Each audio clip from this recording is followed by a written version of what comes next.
चरणों में मेरी सादर नमोस्तु। भैया जी ने मेरे को संक्षिप्त में कुछ ही शब्दों में अपनी बात कहने का अवसर दिया है, धन्यवाद। पहले तो मैं दूर दूर से आए हमारे आगंतुक अतिथियों का हार्दिक हार्दिक अभिनंदन करता हूं और उनको सबको मेरी जय जिनेंद्र पूरे गुनायतन परिवार की ओर से। और मैं पूरे गुनायतन परिवार की ओर से कुछ भी बात कहने के पहले उनके समक्ष एक क्षमा याचना चाहता हूं कि कुछ यात्री हमारे जो आज आए या कल भी आए और कल भी आएंगे, आवास संबंधी थोड़ी सी असुविधाएं चल रही है। ये निश्चित आप जानिए कि हम आवास में भरसक प्रयास कर रहे हैं।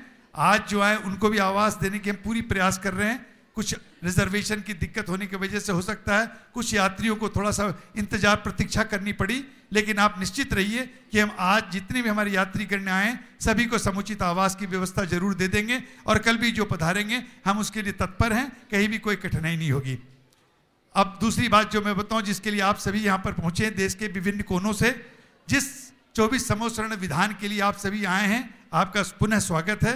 और मैं आपको इस मंच के द्वारा घोषणा करता हूं कि मुनिश्री के चरणों में आज दोपहर के सत्र में हम लोग, मैं, विनोद जी साहब हमारे जो गुनायतन के अध्यक्ष हैं, हम लोग बैठे थे और जो प्रभावना हमने देखी, जो आने वालों की प्रभावना देखी, तो गुरु चरणों में हम लोग एक विनती की कि महाराज श्री कुछ ऐसा मार्ग हमें मार्गदर्शन दीजिए कि जो हमारे जितने दूर दूर से आए उनको भी इस 24 समोसरण विधान में बैठने का अवसर मिले। तो मुनिश्री ने हमें एक ये मार्गदर्शन दिया कि जो 20 समोसरण हैं और जो 2 बड़े समोसरण हैं, 20 समोसरण के अंदर अभी महाराज श्री ने एक ऐसा रास्ता बताया कि कुछ स्थान उसमें बन सकते हैं। तो मैं सभी उपस्थित जितने भी धर्मानुरागी बंधु यहाँ पर मौजूद हैं उनसे ये बताता हूँ और उनको निवेदन करता हूँ कि जो 20 समोसरण हैं छोटे और 2 बड़े समोसरण हैं बड़े, उनके अंदर अभी बैठने की गुंजाइश है।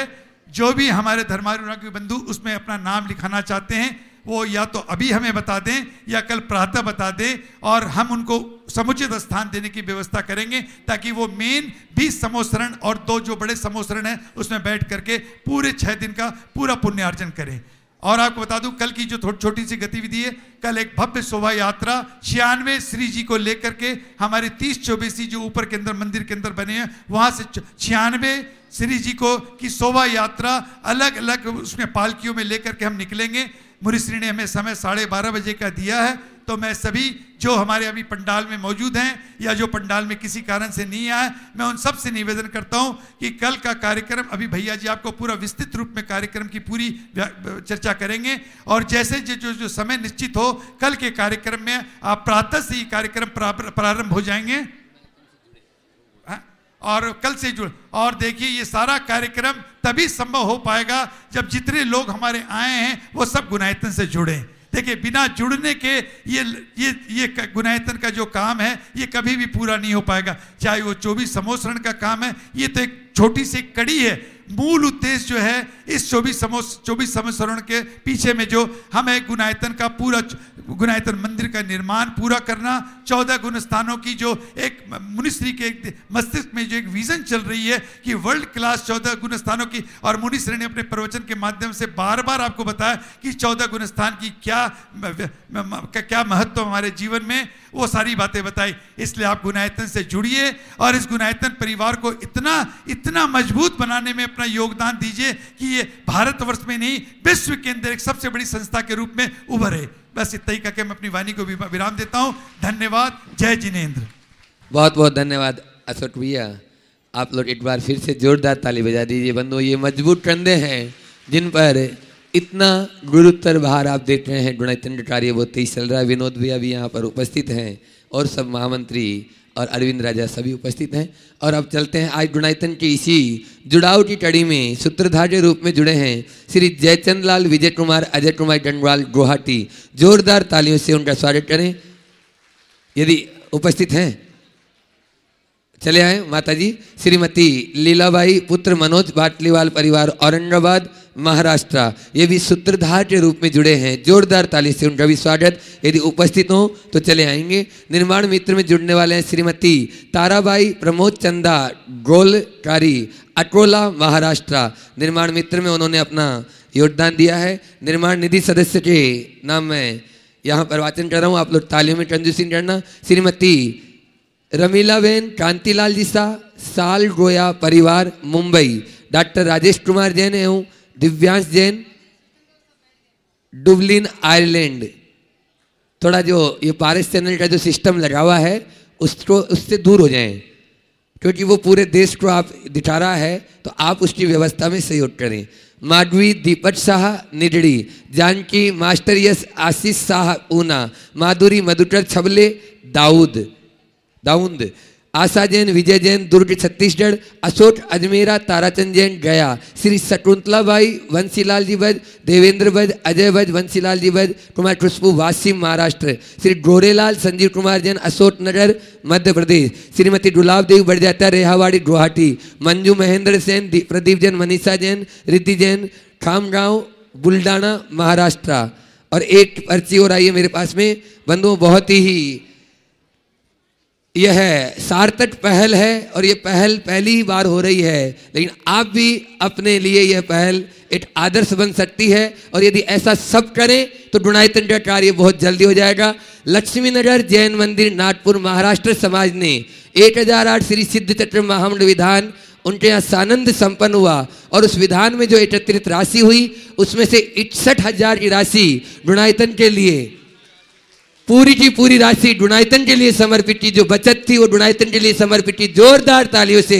और मैं अनुरोध करूंगा महाराज श्री से, सभी दानदाता आपको अभी सुन रहे हैं ऑनलाइन, इसलिए आपसे वो आशीर्वाद की कामना कर रहे हैं, इस अपेक्षा से कि हम जो है परोक्ष रूप से परम पूज्य महाराज श्री को नमोस्तु निवेदन कर रहे हैं। नमोस्तु महाराज जी, नमोस्तु महाराज जी, नमोस्तु महाराज जी। ऐसा ही पहल आप भी कर सकते हैं। अपने गांव नगर में जो भी विधान या कोई भी कार्यक्रम होता है उसकी बचत आप यहाँ गुणायतन के लिए समर्पित कर सकते हैं, और घर बैठे शाश्वत तीर्थ राष्ट्रीय वंदना का पुण्य लाभ प्राप्त कर सकते हैं। मंजू महेंद्र जैन खामगांव बुल्डाना, इन्होंने भी निर्माण निधि में अपना योगदान दिया है। Tara Devi Goda, wife of Padamchand Goda, Saraogi traders, Cooch Behar Paschim Bengal, इन्होंने भी निर्माण निधि सदस्य में अपना योगदान दिया है। सभी के लिए एक बार फिर से जोरदार ताली बजाते हुए उनका स्वागत अभिनंदन कर दें। और अब प्रथम प्रश्न पूछने के लिए मैं आमंत्रित कर रहा हूं सुरेंद्र प्रीति जैन गुवाहाटी, यदि उपस्थित हो चुके हो। अशोक जी पांड्या गिरिडीह, वे प्रश्न भी महाराज श्री के श्री चरणों में अपनी ओर से पहला प्रश्न आज महाराज श्री के श्री चरणों में रखेंगे। अशोक जी पांड्या, महामंत्री गुणायतन गिरिडीह, चले आए। ये एक गुल्लक आया है, नाम तिथि जैन तेंदुखेड़ा। उन्होंने अपनी बच्ची यदि यहाँ उपस्थित हो या परिवार वाले हों तो वे चले आएंगे, और समिति के पदाधिकारियों को वो बच्ची, छोटी सी बच्ची ने अपनी बचत इसमें गुल्लक में एकत्रित की, और आज वो यहाँ पर गुणायतन के लिए उसने पूरी की पूरी गुल्लक अपनी दे दी। जोरदार तालियों से तिथि Jain.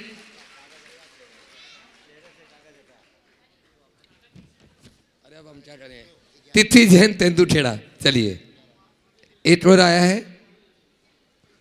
Professor Vijay Kumar Kiran Jain and family, Faizabad Uttar Pradesh, उन्होंने भी निर्माण निधि सदस्य में अपना योगदान दिया है। सुभाष जैन, रेखा जैन एंड फैमिली, फैजाबाद, उन्होंने भी निर्माण में अपना सहयोग दिया है। बहुत बहुत धन्यवाद। और अब प्रश्न पूछ रहे हैं अशोक जी पांड्या गिरिडीह। धन्यवाद। प्रश्न पूछने वालों की बहुत लंबी लाइन है, लेकिन मैं गुरु चरणों में प्रश्न नहीं पूछूंगा। मैं गुरु चरणों में एक निवेदन रखूंगा कि गुरु हमको एक ऐसा आशीर्वाद दें कि जो हमारे कंधों पे, हमारे पूरे गुणायतन परिवार के ऊपर जो एक गुरुदेव ने जो हमारे पे विश्वास दिया है, जो एक जिम्मेदारी डाली है, इस गुणायतन मंदिर और 14 गुण स्थानों की प्रस्तुति को पूरा करने का, गुरुदेव आज इस पूरे भरे पंडाल में हम सभी पूरे गुणायतन परिवार को यह आशीर्वाद दें कि हम इसको जल्दी से जल्दी पूरा करने के अंदर अग्रसर रहें और पूरा करने को तत्पर रहें। बस इतना ही आशीर्वाद चाहिए।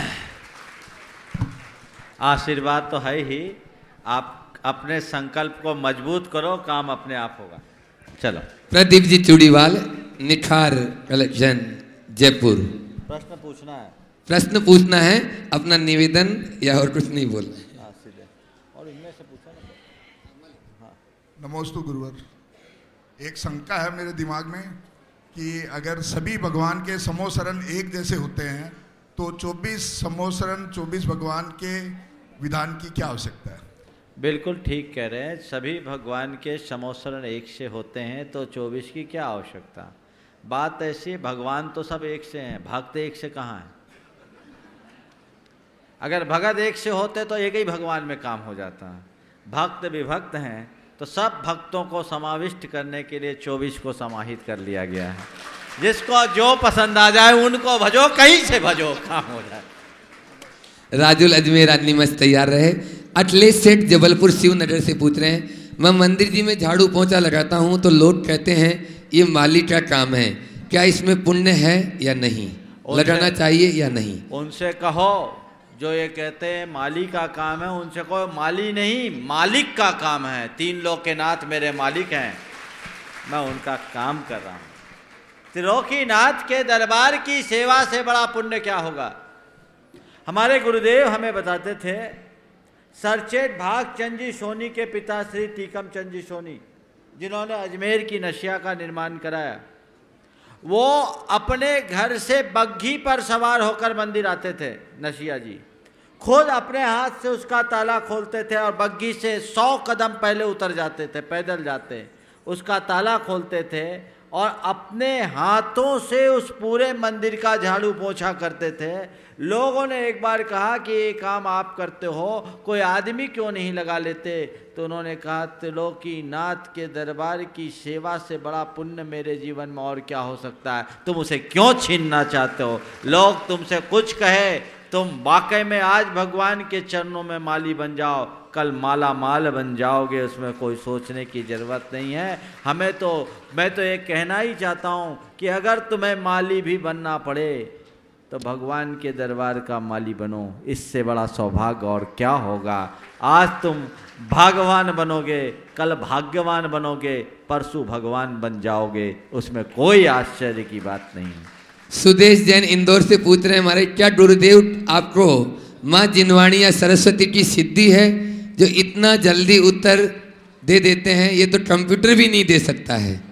भैया न तो मेरी सिद्धि है न मेरी प्रसिद्धि है, ये आप सबका पुण्य और गुरुदेव का आशीर्वाद जो हमारे मुंह से निकल जाता है। एक बार की बात मैं आपको बताऊं, सन 1987 की बात है, थुबोन जी में समय सार की वाचना चल रही थी। जब मैं संघ में था तो मैं बहुत प्रश्न किया करता था और आचार्य गुरुदेव की सब प्ररूपणाओं में बार बार ऐसे क्रॉस करता था कि वो उदाहरण देके मुझे समझाते थे। एक बार कोई प्रसंग उलझा हुआ था और मैंने कहा कि महाराज श्री उदाहरण दीजिए। उन्होंने बहुत सटीक उदाहरण दिया और बात करते करते उन्होंने कह दिया, तुम उदाहरण नहीं दे सकते, तुम उदाहरण नहीं दे सकते। उन दिनों मैं अलग था और गुरुदेव की आज्ञा से संघ में कुछ क्षुल्लक महाराज और ब्रह्मचारियों को तत्वार सूत्र पढ़ा रहा था। उससे पहले मैं तत्वार सूत्र पढ़ाते समय कुछ भी बात होती बहुत खोल करके अपनी बात रख देता था, लेकिन उस दिन उनकी बात क्या लगी, मेरा दिमाग कुंद हो गया। पढ़ाया तो मन ही नहीं लगा, बात ही स्पष्ट नहीं कर पाया। एक सूत्र पढ़ा के 15 मिनट में मैंने क्लास बंद कर दी और मैं सीधे गुरु चरणों में पहुंचा, चरणों में सिर रखा, कहा महाराज जी पहले अपनी पिछी उठाइए, मेरे सिर पर पिछी रखिए। बोले क्या हो गया, क्या कर रहे हो? बोले नहीं महाराज जी पिछी तो रखिए। अपने हाथ से पिछी उनके हाथ में पकड़ाया, बोले पिछी मेरे सिर पर रखिए और अपने शब्द वापस लीजिए। बोले मैंने क्या बोल दिया? बोले आपने कल स्वाध्याय में बोला था कि तुम उदाहरण नहीं दे सकते, मेरा दिमाग कुंद हो गया, इस दिमाग को खोल दीजिए और ऐसा आशीर्वाद दीजिए कि मेरी गाड़ी कहीं ना अटके, मैं जो चाहूँ सो बोलूँ और मेरी गाड़ी ना अटके। उनने आशीर्वाद दिया है और मेरा काम हो गया है। इसलिए कहता हूँ करते हैं मेरे गुरुवर, मेरा नाम हो रहा है। गुरुदेव की कृपा से सब काम हो रहा है। राजुल अजमेरा निमत, उसके बाद में तैयार रहे सुभाष अंडूरी जैन सागर। मेरा प्रश्न है कि क्या स्त्री पर्याय में गृहस्थ अवस्था में रहकर भी हम आत्मानुभूति का स्वाद चख सकते हैं? अरे गृहस्थ अवस्था में ना स्त्री को स्वाद मिलता है ना पुरुष को स्वाद मिलता है। शुद्धात्मा की अनुभूति उनको होती है जो बीतराग निर्गंत होते हैं, तो फिर स्त्री को तो सवाल ही नहीं। समझ गए? इसलिए उस भ्रम को त्याग दीजिए। आप ये कहिए कि क्या स्त्री पर्याय में आत्मा का श्रद्धान करके हम अपना कल्याण कर सकते हैं? तो इसका उत्तर एकदम सकारात्मक है। निश्चित आत्मा का श्रद्धान करके कल्याण कर सकते हैं और व्रती जीवन धारण कर ले तो अपने जीवन का उद्धार भी कर सकते हैं। गृहस्थ अवस्था में किसी को भी शुद्धात्मा की अनुभूति नहीं हो सकती। आचार्य शुभचंद्र से किसी ने पूछा तो उन्होंने बड़ा अच्छा जवाब दिया। कहा, तुम कहो कि आकाश में फूल खिल गया तो मैं विश्वास कर लूँगा, और तुम कहो कि मैंने सींग वाले गधे का दर्शन कर लिया, मैं मान लूंगा। तुम कहो आकाश में फूल उगाया, मैं मान लूंगा। तुम कहो गधे के सींग निकल आए तो मैं मान लूंगा। लेकिन तुम कहो किसी देश काल में, चौथे काल और विदेश क्षेत्र में भी, किसी भी देश काल में किसी गृहस्थ को शुद्ध आत्मा का ध्यान हो गया, मैं नहीं मानूंगा। कौन बोल रहा है? आचार्य शुभचंद्र। खपुष्पम अथवा सिंगम खरश्चापि प्रतीयते न पुनर्देश कालेपि ध्यान सिद्धिर ग्रहासम। चलो चलिए, सुभाष अंडूरी जैन सागर, उसके बाद में सुरेंद्र प्रीति जैन गुवाहाटी। नमस्ते महाराज जी। किसी व्यक्ति ने किसी से पैसे लिए महाराज जी, अब वो देने के लिए तैयार नहीं है, वो महाराज जी दान देते हैं तो उनके लिए मतलब पुण्य बंद होगा कि नहीं? देखो, जिसके पैसे लिए उसकी आत्मा दुखित है। दुनिया का कर्जा बटोर कर दान देना अच्छी बात नहीं है, ये अनैतिक कृत्य है। तुम कर्जदार हो, जब तक कर्जदार हो तब तक दान देने के अधिकारी नहीं हो। इसलिए पहला काम तुम्हारा यह है कि अपना कर्ज उतारो।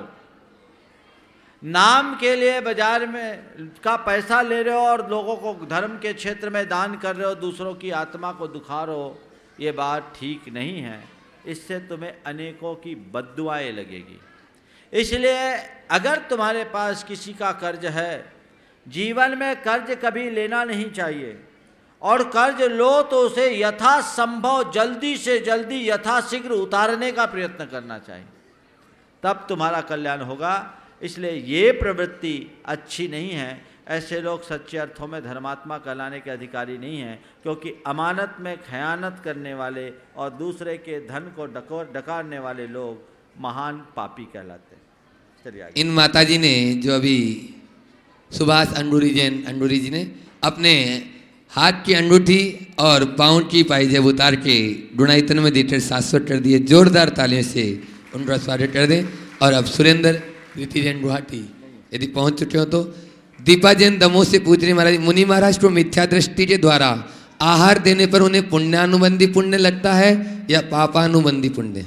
मिथ्या दृष्टि यदि कोई भी कार्य करता है तो वो निरतिशय पुण्य का ही बंद करता है, सातिशय पुण्य का नहीं। यानी उसे ऐसा पुण्य मिलता है जो पुण्य का कारण तो बनता है लेकिन मोक्ष का कारण नहीं बनता। वह केवल पुण्य का बंद करता है, पाप की निर्जरा नहीं कर पाता। इसलिए उस पुण्य को अति प्रशंसनीय पुण्य नहीं कहा जा सकता, सम्यक दृष्टि का पुण्य ही प्रशंसनीय है। आगे। प्रसन्न गंगवाल गुवाहाटी और शीतल चंद जी जैन सिलवानी तैयार रहें। ज्योति जैन जयपुर से पूछ रहे हैं कि भट्टामर या कोई भी स्त्रोत संस्कृत में ज़्यादा संस्कृत में करने से फायदा ज़्यादा होता है या हिंदी या अन्य कोई भाषा में? देखो, भगवान की स्तुति आप किसी भी भाषा में पढ़ो, भगवान की स्तुति हो जाती। बातचीत नहीं करो, उधर देखो कोने में बाएं तरफ। भगवान की स्तुति आप किसी भी भाषा में करो, वो आपकी स्तुति हो जाती है। भगवान की स्तुति के लिए भाषा बाधक नहीं है। ऐसा नहीं है कि भगवान को केवल संस्कृत ही आती हो, दूसरी भाषा न समझते हो तो संस्कृत की स्तुति ही भगवान को काम में आए, बाकी स्तुति नहीं। आप तो शब्दों से भगवान की स्तुति करते हो, पशु तो मूक होकर के भी भगवान का गुणगान कर लेते हैं। पशु पक्षी भी भगवान का स्तवन कर सकते हैं। इसलिए भक्ति में, स्तुति में भाषा नहीं, भाव की महिमा है। इसलिए आप भावपूर्ण तरीके से भगवान का स्तवन करें। लेकिन जहां तक भक्तामर जैसे स्तोत्र का सवाल है, स्तोत्र, भक्तामर स्तोत्र न केवल स्तोत्र है अपितु एक मंत्र हो गया है। और मंत्रों के लिए अर्थ का ज्ञान जरूरी नहीं।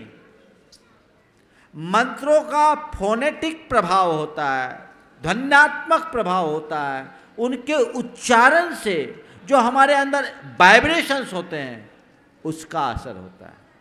इसलिए भक्तांबर जैसे स्तोत्र को यदि आप पढ़ें, आपको उसे अर्थ का ज्ञान हो या ना हो, आप यथासंभव मूल से पढ़ने की कोशिश करें, और यदि नहीं पढ़ पाते तो हिंदी में तो जरूर पढ़ें। हिंदी में वो स्तुति होगी और संस्कृत में पढ़ने पे वो आपका एक मंत्र पाठ बन जाएगा जो स्तुति की अपेक्षा और उत्तम होगा। एक छोटी सी बिटिया है देविका काला, जो डुनाइतन के अध्यक्ष श्रीमान विनोद जी काला की सुपोत्री है कोलकाता से, वो प्रश्न रख रही है महाराज श्री के श्री चरणों में।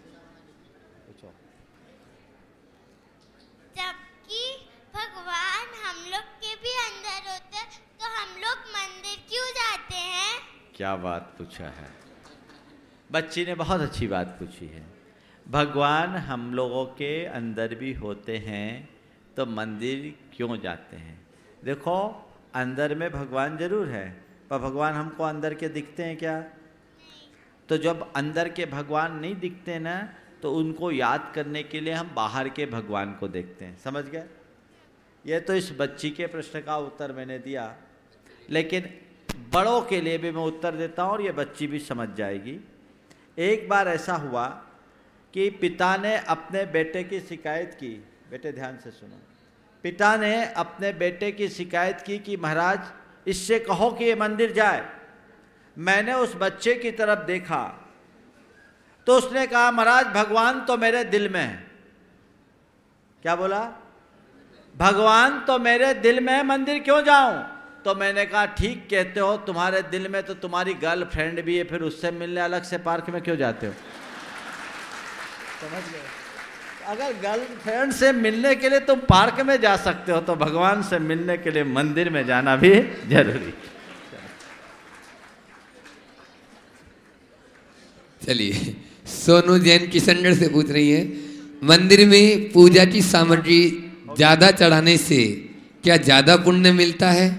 उसके बाद में प्रसन्न टंडवाल गुवाहाटी तैयार। देखो, मंदिर में पूजन की सामग्री चढ़ाने से पुण्य नहीं मिलता, अपने श्रद्धा अर्पित करने से पुण्य मिलता है। मैंने देखा है कई लोग होते हैं ना, जैसे समूह में पूजन हो रही है तो उनका ध्यान पूरा सामग्री पे ही हो जाता है। नहीं, हाँ, सामग्री के अर्पण में कंजूसी नहीं होनी चाहिए। आप अपनी परिस्थिति के अनुरूप जो उत्कृष्ट से उत्कृष्ट हो वो अर्पित कीजिए, उत्तम से उत्तम द्रव्य अर्पण कीजिए। समझ गए? लेकिन ऐसी धारणा मत बनाइए कि मैं सामग्री तो खूब चढ़ाऊं और भाव न चढ़ाऊं तो कोई मतलब निकल जाए, ऐसी बात नहीं है। भाव के साथ तो हम देवपत खेपत की कथा सुनते हैं, जिसने सेठ तो भगवान के चरणों में मोती चढ़ाकर वो नहीं पा पाया, और इसी सम्मेद शिखर की वंदना में सेठ का नौकर था, उसके हृदय में श्रद्धा थे, उसने एक दिन रात्रि में ही वंदना कर लिया और उसके पास कुछ नहीं, ज्वार के थोड़े से दाने थे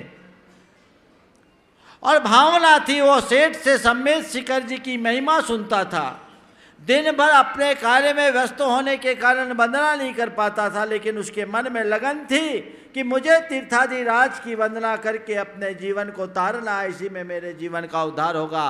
रात में ही चल गया और एक एक टोंक में जो उसके पास थोड़े से ज्वार के दाने थे वो चढ़ा दिया। सुबह हुई, सेठ जब वंदना के लिए गया तो देखता क्या है, हर टोक पर मोतियों के पुंज चढ़े हैं।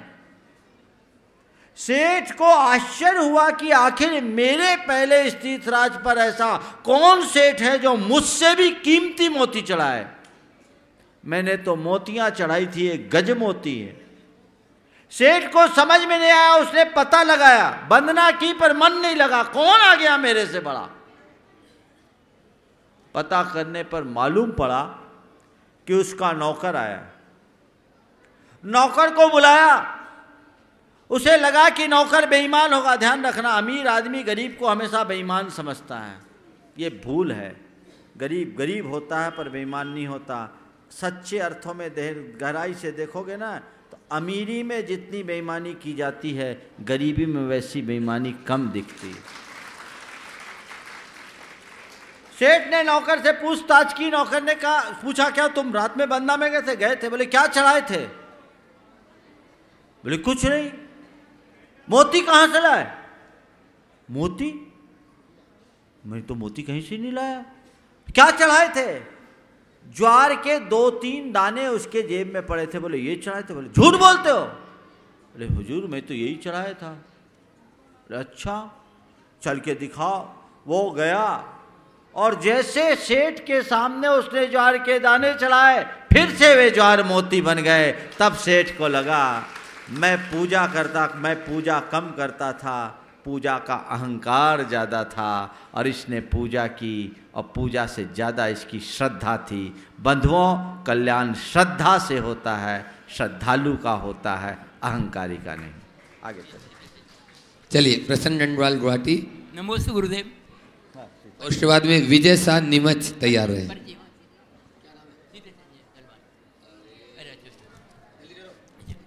हे महाराज जी, माला फेरने से अलफल, शास्त्र में लिखा है कि घर पर माला फेरने से अलफल मिलता है और वन में गुफा में 1000 गुना फल मिलता है और पर्वत पर माला फेरने से लाख गुना फल मिलता है और मंदिर जी में माला फेरने से करोड़ गुना फल मिलता है, जबकि परिणामों से फल मिलना चाहिए। तो बिल्कुल ठीक है। फल तो वैसे तो परिणामों से ही मिलते हैं, लेकिन देखो घर के परिणाम में, वन गुफा के परिणाम में, शिखर के परिणाम में और जिनाले के परिणाम में अंतर होता है कि नहीं?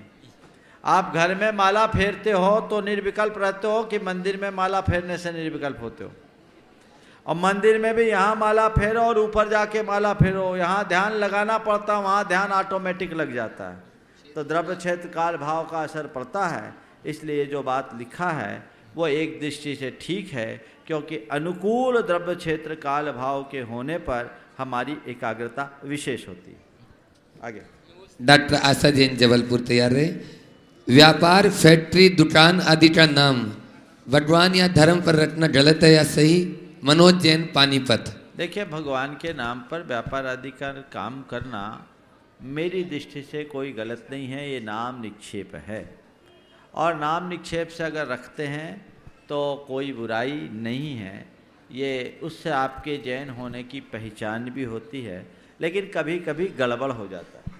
हमारे पास एक ब्रह्मचारी ने एक दिन बताया कि महाराज मैं बस पे यात्रा कर रहा था और जबलपुर के पास की बात है, तो एक सज्जन ने, उन पंडित टाइप के व्यक्ति थे, और बातचीत के दरमियान उनने कहा कि विद्यासागर बराबर पैसा तो किसी संत के पास नहीं है। उस ब्रह्मचारी को थोड़ा आश्चर्य हुआ, ये क्या बोल रहे हैं? बोले क्यों, क्या बोलते हैं भाई, वो तो साधु। बोले तुम क्या जानो जी, जितनी ट्रकें सड़क पर चलती सब में देखो ज्ञान का सागर विद्यासागर लिखा है। विद्यासागर ट्रेवल्स, विद्यासागर ट्रांसपोर्ट, कितनी गाड़ियां और कितनी दुकानें, सब विद्यासागर के।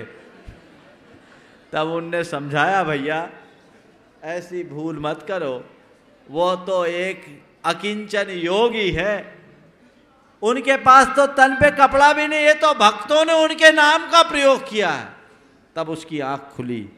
तो कभी कभी ऐसा गड़बड़ हो जाता है, तो थोड़ा ध्यान रखा करो।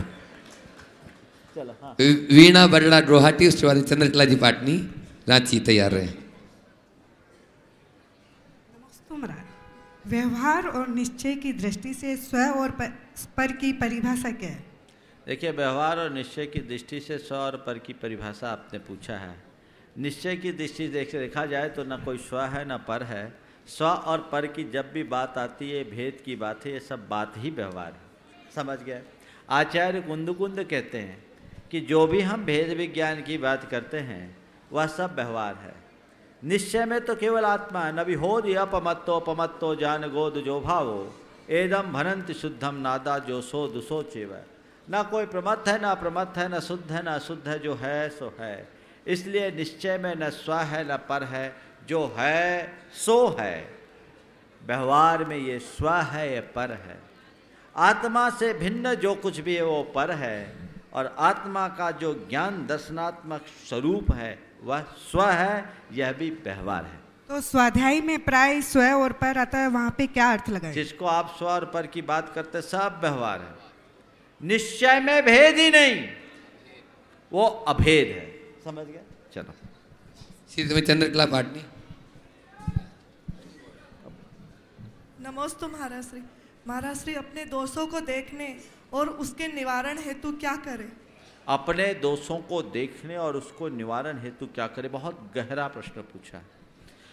होता यह है कि अक्सर मनुष्य औरों के दोषों को देखता है, अपने दोषों को नहीं देखता। लेकिन एक धर्मात्मा जीव की ये पहचान होती है कि वो खुद के दोषों को देखता है। इसका बड़ा सरल सा उपाय, प्रतिदिन आप शाम के समय एक किनारे बैठे, जिसको कहते हैं प्रतिक्रमण। हम लोग प्रतिक्रमण करते हैं ना, ये प्रतिक्रमण क्या है? बहुत लोग प्रतिक्रमण करते होंगे। इस सभा में बैठे हुए बहुत सारे लोग जो है रोज प्रतिक्रमण करते हैं, और प्रतिक्रमण का मतलब ये सोच रखा है कि एक जगह बैठो और प्रतिक्रमण का पाठ करो, प्रतिक्रमण पूरा हो गया। वो प्रतिक्रमण की बात मैं नहीं कर रहा हूँ। प्रतिक्रमण का मतलब है कृत दोष निरायरणम परिकरणम। कृत दोष निरायरणम परिक्रमणम, अपने किए गए दोषों का निवारण करना प्रतिक्रमण। तो मेरे द्वारा जो दोष हुए उसका निराकरण करने के लिए एक तरीका है, भगवान की साक्षी में या किसी एकांत स्थल पर पहुंचो और सुबह से शाम तक आपने जो भी कृत्य अकृत्य किया है उन्हें याद करो और विचारो कि मैंने ये जो कुछ किया इसमें क्या सही किया, क्या गलत किया। उनकी समीक्षा करके जो जो गलत दिखे उसको देखो और अपनी निंदा करो।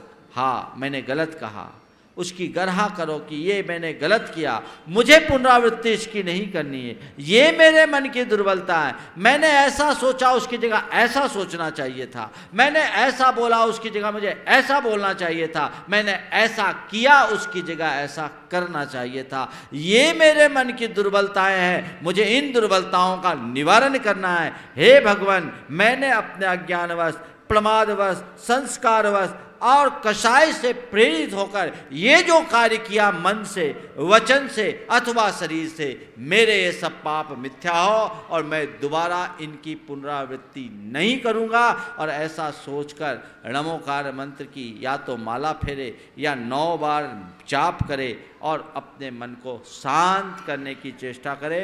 नित्य प्रति यदि आप करेंगे, अपने अंतर का अवलोकन करेंगे, तब आपको पता लगेगा कि मैं कहाँ कहाँ कमज़ोर हूँ। अक्सर होता यह है कि इंसान को अपनी अच्छाइयाँ दिखती है, औरों की कमियाँ।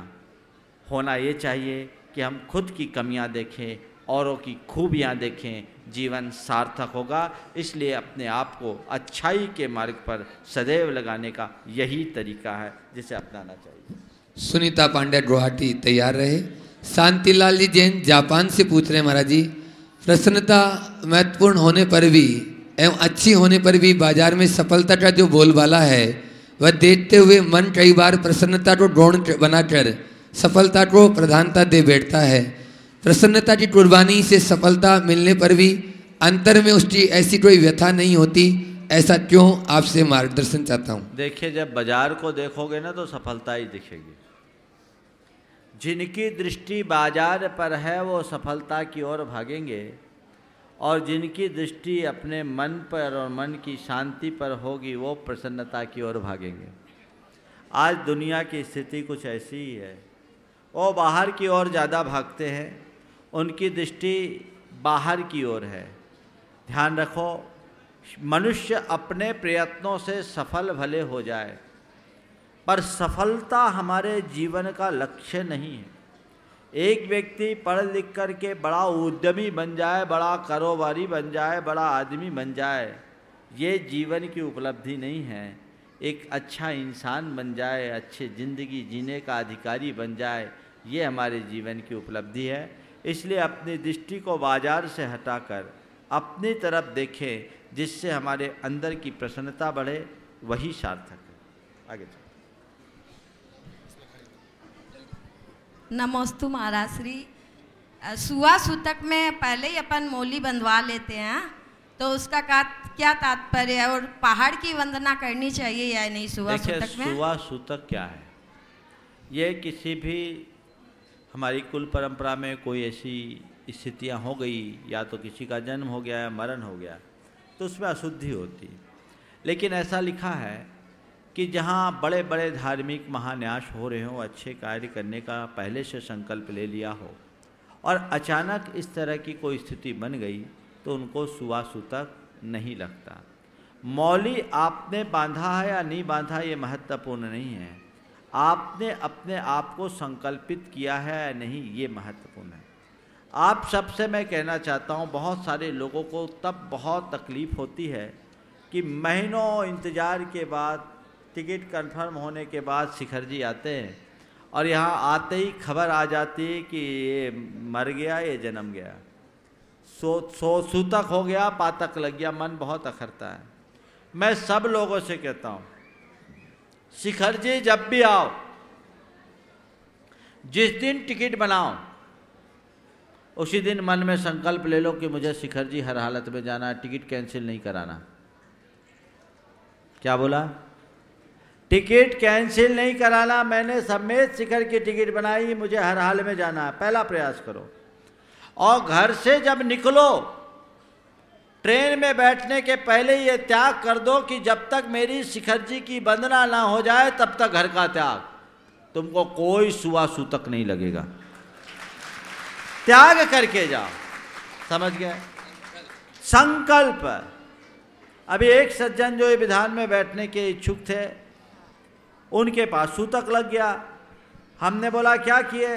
बोले महाराज मैंने अपना समोसरण सुरक्षित करा लिया था, और बहुत दिनों से मेरे मन में इच्छा थी, जिस दिन ये कार्यक्रम अनाउंस हुआ था, हमने उसी दिन अपने परिवार से चर्चा कर ली थी कि मुझे आना है, और मेरा संकल्प था कि मुझे जाना ही है। हम बोले तुम्हारा संकल्प था तो अब काय का सूतक? समझ गए? संकल्प होने के बाद कोई सूतक नहीं होता। सकलीकरण का अर्थ प्रतिष्ठा शास्त्रों में लिखा है कि एक तो मौली बांधते मंत्र क्रिया के द्वारा, लेकिन वहाँ बहुत मौलिक अर्थ दिया।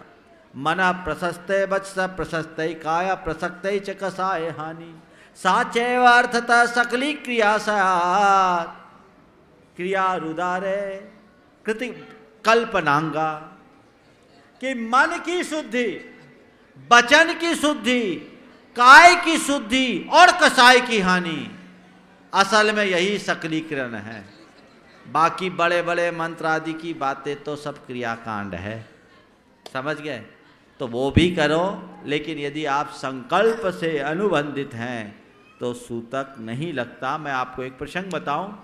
आचार्य महाराज का विहार हो रहा था सन 1984 में, दुर्ग से जबलपुर की लिए। दुर्ग के जयश्री ऑयल मिल के बाबूलाल जी साहब पूरा विहार करा रहे थे अपने परिवार के साथ, और उनका संकल्प था कि जब तक जबलपुर संग ना पहुंच जाए तब तक मेरे घर का त्याग है, मैं जबलपुर जाकर ही लौटूंगा। रास्ते में उनके यहाँ सूतक का समाचार आया। आचार्य महाराज से उन्होंने पूछा कि महाराज श्री क्या करूं, ऐसी खबर आ गई। बोले तुम्हारा संकल्प क्या था? संकल्प तो यही था कि मैं आपके साथ रहूंगा, जब तक आप जबलपुर जाएंगे नहीं मैं जाऊंगा नहीं। पूरा विहार वो अपनी तरफ से करा रहे थे, और साथ में लगभग 150 लोग थे। तो आचार्य श्री ने कहा जब तुम्हारा ग्रह त्याग है और संकल्प है तो कोई सूतक नहीं, जैसा चल रहा है सो चलने दो। तो सूतक से बच गए। तो इस तरीके से इसको चलना चाहिए। अगर संकल्प नहीं ले तो क्या पहाड़ की वंदना कर सकते हैं? संकल्प लेंगे तो विकल्प है, इसलिए संकल्प लेके चलो, विकल्प से बचोगे। चलो। Doctor RC. Jain, director engineering college Vidisha उपस्थित हैं। वे भी अपना प्रश्न महाराज श्री के श्री चरणों में रखेंगे।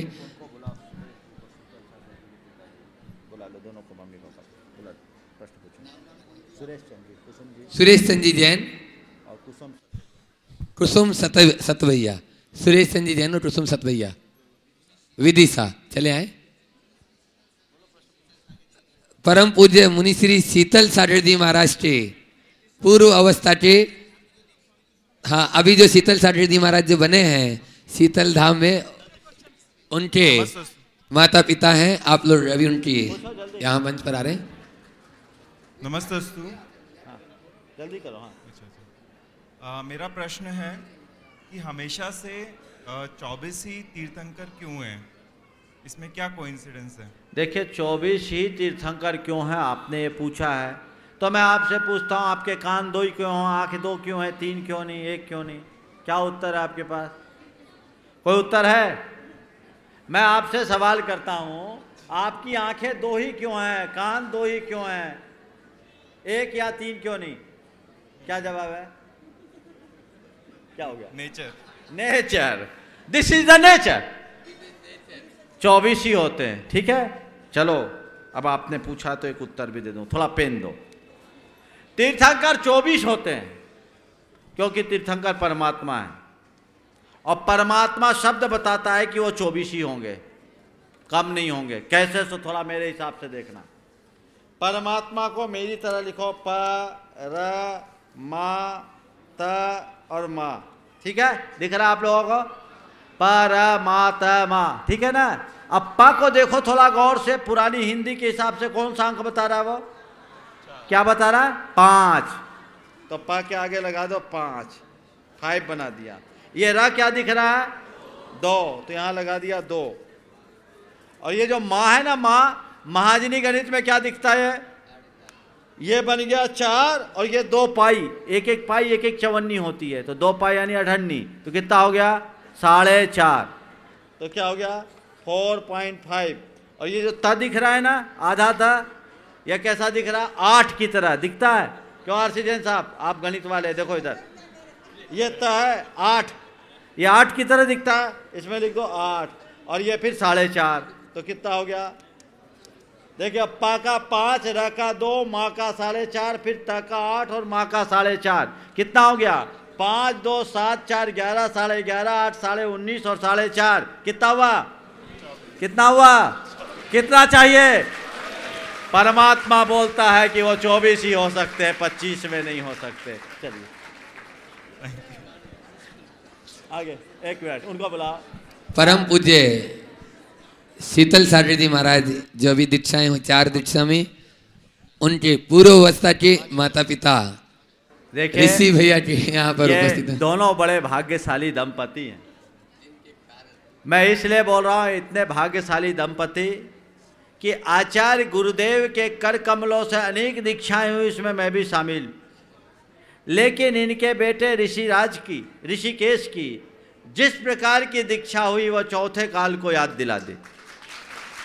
इनके घर आचार्य महाराज का आहार हुआ, उस दिन ऋषिकेश का उपवास था। वो वहाँ के SATI कॉलेज में असिस्टेंट प्रोफेसर था। उपवास था, आहार कराया और आहार करने के बाद कुछ ऐसी बातें हुई कि आज का दिन बहुत अच्छा है महाराज, ये पिच्छी मुझे स्थायी रूप से मिल जाए तो मेरा सौभाग्य होगा। उन्होंने कहा चलो केस लोच करो, आज तुम्हें दीक्षा देता हूँ।